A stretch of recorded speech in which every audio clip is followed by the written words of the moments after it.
एक बार पिता पुत्र दोनों साथ मिलकर दूर के शहर में अपना गधा बेचने जा रहे थे। मार्ग में किसी ने कहा कि ये 3 गधों को देखो।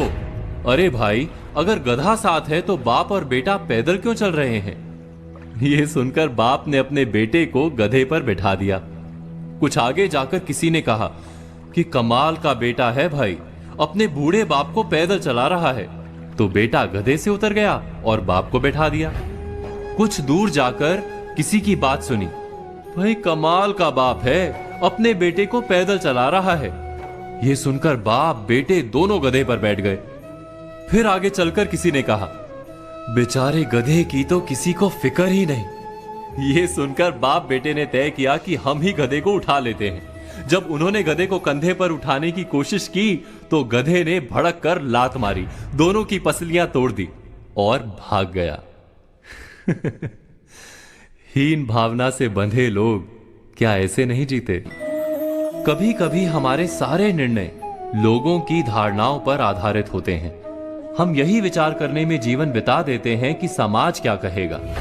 अपने जीवन का प्रवाह लोगों की बातें सुनकर बदलते रहते हैं। ऐसी हीन भावना हमें जीवन में सफल नहीं होने देती। क्या ये सत्य नहीं? ये सत्य है कि समाज से उत्तम कोई दर्पण नहीं। अपने आप का परिचय प्राप्त करने के लिए समाज के दर्पण में पड़ने वाले हमारे प्रतिबिंब को देखना अत्यंत आवश्यक है। किंतु यह भी सत्य है, दर्पण की मर्यादा है कि वो उल्टा चित्र दिखाता है। समाज के दर्पण में दिखने वाले प्रतिबिंब को सीधा करके देखना आवश्यक है। इसका अर्थ क्या होता है? हीन भावना से बंधे लोग सदा ही समाज की बातों के आधार पर निर्णय करते हैं।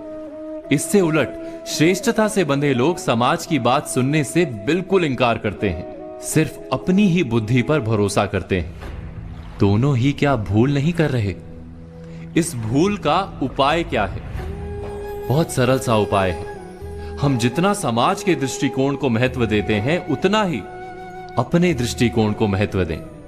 अपनी शक्तियों और मर्यादाओं को जानकर आत्मविश्वास से भर जाएं। स्वयं ही हमारे निर्णय हमारे अपने होंगे और अहंकार से भरे नहीं होंगे। ना श्रेष्ठता से लाभ होता है, ना ही हीनता से लाभ होता है। सच्चे आत्मविश्वास से ही जीवन में सुख प्राप्त होता है। इस बात पर मनन, चिंतन, विचार अवश्य कीजिएगा।